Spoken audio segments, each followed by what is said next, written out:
Alright, today on the channel we're going to be taking a look at this new external hard drive full of all sorts of retro gaming goodness from Kinhank. Let's go ahead and open the box. No frills, no thrills. You get a basic instruction manual here.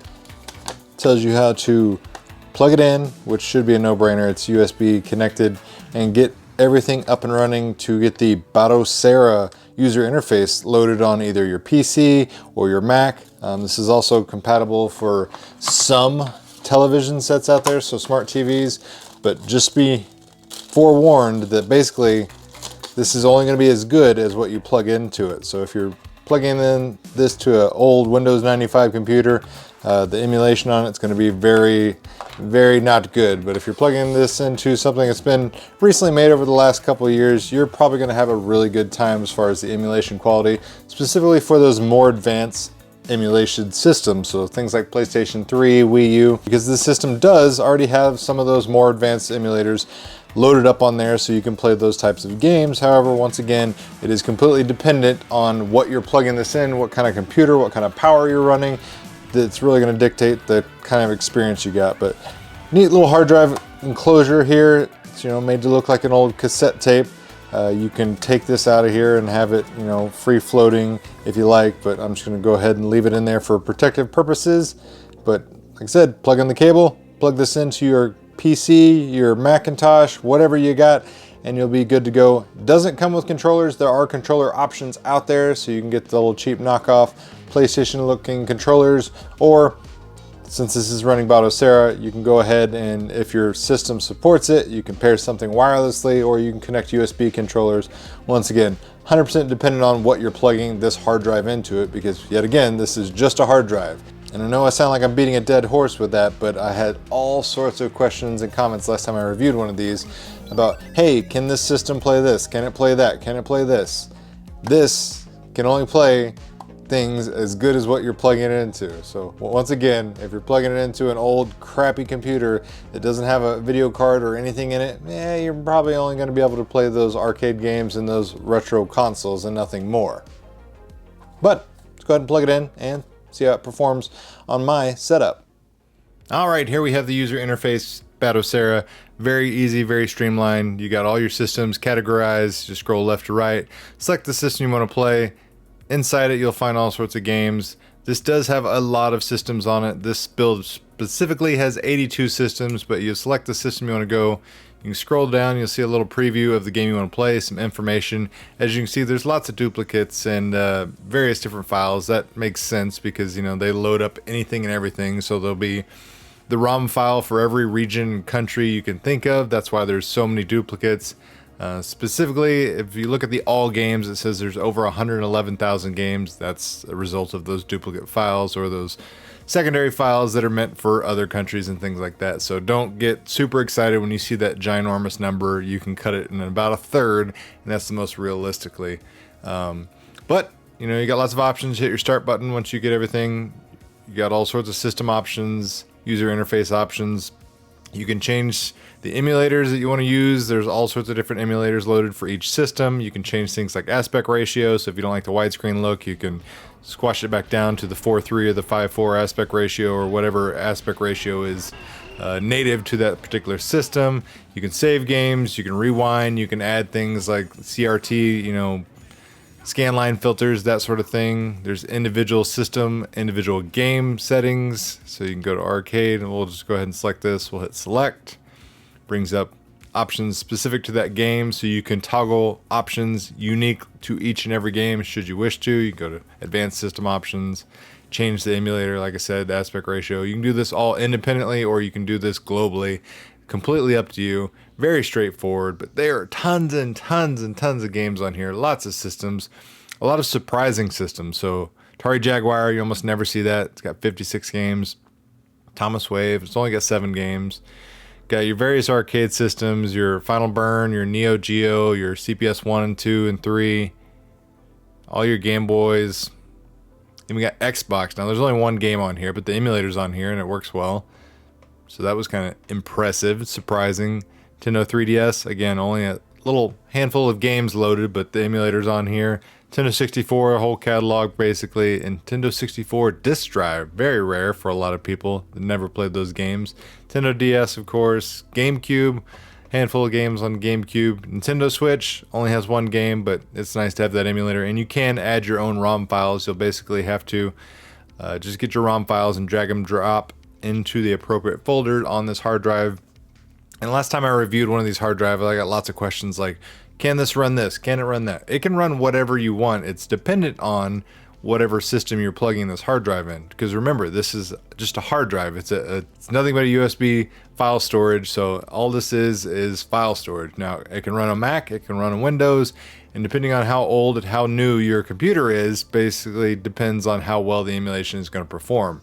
I'm running this currently off an old Dell Optiplex with just a minimum low pro 1650 graphics card. Nothing impressive, very old system, but for the most part it runs anything and everything I've thrown at it on this hard drive, so that's been pleasantly surprising to me. So if you have anything that's been made in the last 5 years, I think you're probably safe to do that, but don't quote me on that. I'll try to put some system specs down that are required, anything notated from the manufacturer that I can find down in the video description box below.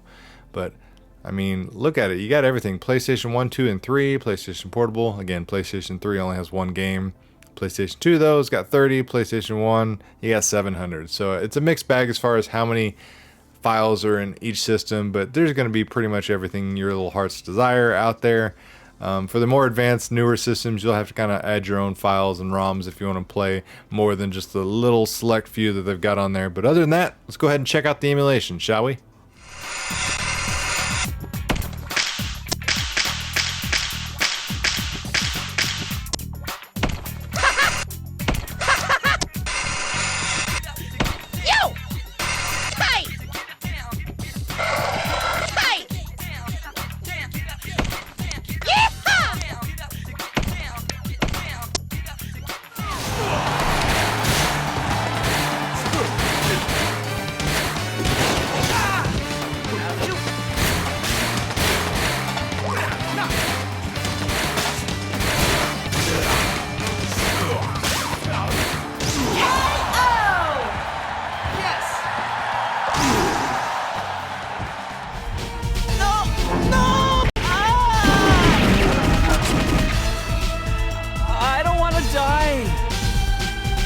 My God. Don't come! Don't come! Go away! Go away! Please, help him! Don't kill me! No! No! Help me!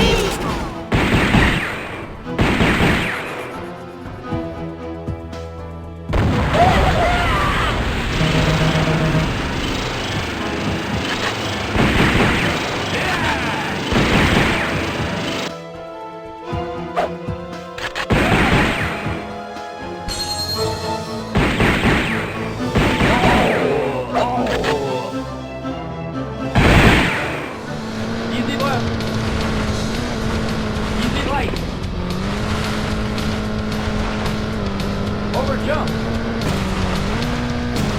Easy right. One medium right. Checkpoint. I'm going to beat the crap out of you, man. Now run away before you get hurt.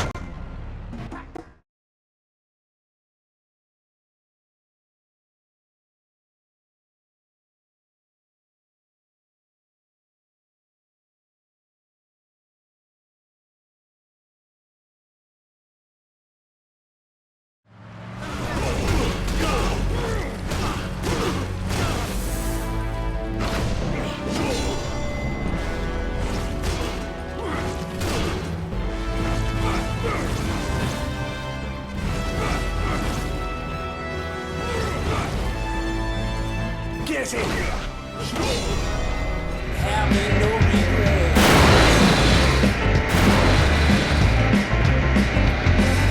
Headed down Mississippi with big adventures swear. See Big Joe step on the gas, open the window, stay cool.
So overall, I gotta say I was pretty impressed with the experience I had plugging this into my old Dell Optiplex PC with a, so-so graphics card. Pretty much played anything and everything I threw at it, which was great, and it's super convenient just to have all those files and all those emulators pre-configured. Is this perfect? No. Did I run into issues where finding some games to load automatically? Yeah, I did. I had to go in and change the emulator a couple times, but if you know what you're doing, that kind of thing, it's easy to fix those type of mistakes. However, if you truly want something plug and play, that you're not going to run into a single hiccup and everything's been 100% pre-configured and tested for thousands upon thousands of games, this may not be for you. But if you're interested in this product, I'll go ahead and put product links down in the video description box below. That way you can check one out for yourself. And that does it for this video review. Hope you enjoyed the content. If you did, make sure you hit that like button. Share this video with your friends if you found the information helpful. And as always, thanks for watching, guys. It really means a lot.